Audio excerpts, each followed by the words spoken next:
नमस्कार दोस्तों। आज हम बात करने वाले हैं और ग्रेटेस्ट साइंटिस्ट होमी जहांगीर बाबा के बारे में। तो इस सीरीज के अंदर हम सारे जितने भी हमारे ग्रेट साइंटिस्ट रहे हैं उन सब के बारे में डिस्कस करेंगे और क्या उनका कंट्रीब्यूशन रहा साइंस के फील्ड में उस चीज़ को जानने की कोशिश करेंगे। तो डॉक्टर होमी जहांगीर बाबा, इनको इंडियन न्यूक्लियर प्रोग्राम का फादर भी कहा जाता है, जिन्होंने हायर एनर्जी के क्षेत्र में इंडिया को आगे बढ़ाने में बहुत हेल्प की। तो बात करते हैं इनके बारे में। होमी जहांगीर बाबा का जो जन्म है वो 30 अक्टूबर 1909 में हुआ था, बॉम्बे के अंदर। तो जो अपनी बेसिक एजुकेशन है उन्होंने बॉम्बे से ली और उसके बाद ही चले गए कैम्ब्रिज अपनी हायर स्टडी के लिए। वहाँ पे ये करने लगे मैकेनिकल इंजीनियरिंग में, क्योंकि इनके जो फादर है वो ये चाहते थे कि ये मैकेनिकल इंजीनियरिंग करने के बाद इंडिया में जो जमशेदपुर में टाटा का स्टील प्लांट है वहाँ पे एज ए मेट्रोलॉजिस्ट काम करें। बट होमी जहांगीर बाबा का जो कोर इंटरेस्ट था वो साइंस के फील्ड में बहुत ज़्यादा था। तो उन्होंने अपना जो वर्क है वो स्टार्ट किया, रिसर्च के फील्ड में वर्क किया।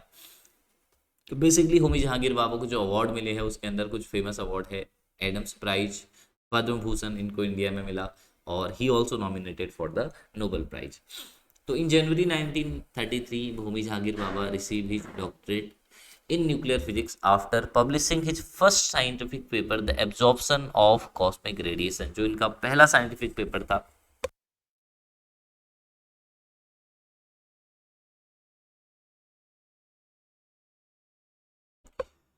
वो क्या था, the absorption of cosmic radiation. In this paper उन्होंने क्या एक्सप्लेन किया, the absorption feature of electron shower production in the cosmic रे। ये आपको जो एस्ट्रोफिजिक्स के स्टूडेंट है वो जानते होंगे कि कॉस्मिक शावर में जो इलेक्ट्रॉन प्रोडक्शन होता है वो किस तरीके से होता है। इसी कड़ी में 1935 में उन्होंने एक दूसरा पेपर पब्लिश किया जो कि पब्लिश हुआ proceeding of Royal Society science A के अंदर, और जिसमें उन्होंने कैलकुलेशन की, डिटरमाइन किया था cross section scattering of electron positron. Okay, इस इलेक्ट्रॉन पोजिट्रॉन स्कैटरिंग को बाद में उनके ऑनर में, उनके सम्मान में बाबा स्कैटरिंग के नाम से भी जाने जाने लगा।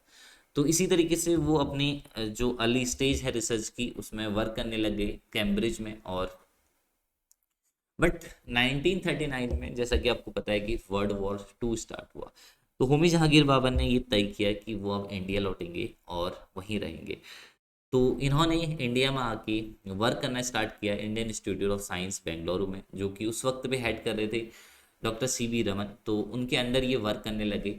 But after some time Homi Jahangir Bhabha ने जो उस समय के तत्कालीन प्रधानमंत्री थे डॉक्टर जो हमारे पंडित जवाहरलाल नेहरू जी, उनको ये कन्विंस किया कि एनर्जी, हायर एनर्जी के फील्ड में हमें एक इंस्टीट्यूट इस्टेब्लिश करना चाहिए। तो जो इंडिया का एम्बिशियस न्यूक्लियर प्रोग्राम है वो तब से स्टार्ट हुआ। As a part of this vision Bhabha establish the cosmic ray research unit at the institute, began to work on the theory of point of particle moment while independently conducting research on nuclear weapon in 1944।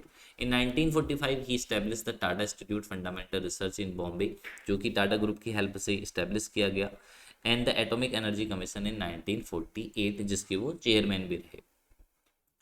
But basically Homi Jahangir बाबा को बाद में ही समझ में आने लगा कि जो basically technology वो डेवलप करना चाहते हैं हायर एनर्जी के लिए, न्यूक्लियर प्रोग्राम के लिए, वो टिफर में रह के नहीं हो सकती है।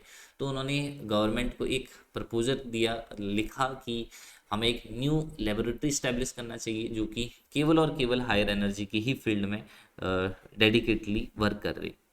ओके, तो एक न्यू रिसर्च लेबोरेटरी बॉम्बे में स्टार्ट की गई जिसको कहते हैं AEET, atomic energy establishment Bombay, start किया गया, जो कि 1954 में फंक्शन करना स्टार्ट हुआ। इसी साल इंडिया में जो भारत परमाणु ऊर्जा विभाग है भारत का वो भी स्टार्ट हुआ। Atomic energy department of atomic energy, जिसको DEA के नाम से जानते हैं, आज भी है वो स्टार्ट हुआ। और इसने एक बहुत बड़ा, इस इंस्टीट्यूट ने इस एक बहुत बड़ा रोल प्ले किया इंडिया के न्यूक्लियर प्रोग्राम में। बाद में जो हमारे ग्रेट साइंटिस्ट हैं, चाहे वो डॉक्टर APJ अब्दुल कलाम है, उन्होंने वर्क किया और 1998 में जो है इंडिया को पहला जो परमाणु हथियार है यानी कि न्यूक्लियर वेपन है, न्यूक्लियर बॉम्ब है, उसका सफल परीक्षण किया पोखरण में। बट ये सब हो पाया डॉक्टर होमी जहांगीर बाबा के प्रयासों से। एक बार होमी जहांगीर बाबा ने ये कहा था कि अगर इंडियन गवर्नमेंट उनको सपोर्ट करें और अलाउ करें तो विद इन 18 मंथ वो क्या कर सकते हैं, भारत को परमाणु हथियार से संपन्न कर सकते हैं। तो आगे बढ़ते हैं। भाभा के जो मेन इंपॉर्टेंट कंट्रीब्यूशन है साइंस के फील्ड में, वो है explanation of relativistic exchange scattering, यानी कि अभी हमने पढ़ा था इलेक्ट्रॉन पोजिट्रॉन स्कैटरिंग जो है, जिसको हम भाभा स्कैटरिंग के नाम से जानते हैं। Theory of production of electron and positron shower in cosmic रे, Bhabha Hitler theory. And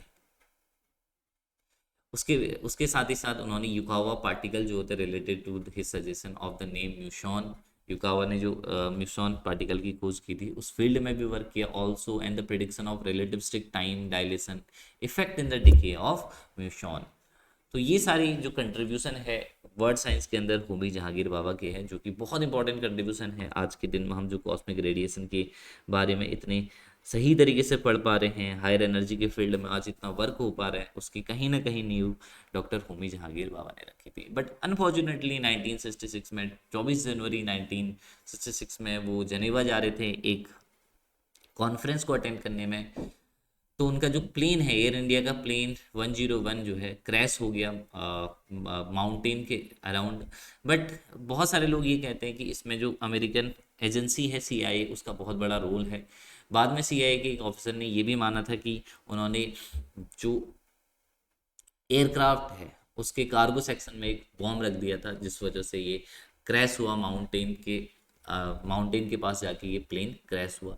but इसके अंदर कोई पुख्ता सबूत न होने की वजह से ये इसको हम पूर्ण तरीके से कह नहीं सकते कि अमेरिका ने ही ऐसा किया। बट तथ्य ये कहते हैं कि CIA को जो है एड मिली थी, CIA को एक टिप मिली थी कि उनको पैरालाइज कर दिया जाए ताकि जो इंडियन न्यूक्लियर प्रोग्राम है वो आगे न बढ़ सके, क्योंकि अगर शायद होमी जहांगीर बाबा इस प्लेन क्रैश में बचे होते या नहीं किसी तरीके से सुरक्षित होते तो इंडिया बहुत पहले ही न्यूक्लियर टेस्ट कर चुका होता और इंडिया आज जो है एक डेवलप कंट्री के रूप में उभरा हुआ होता।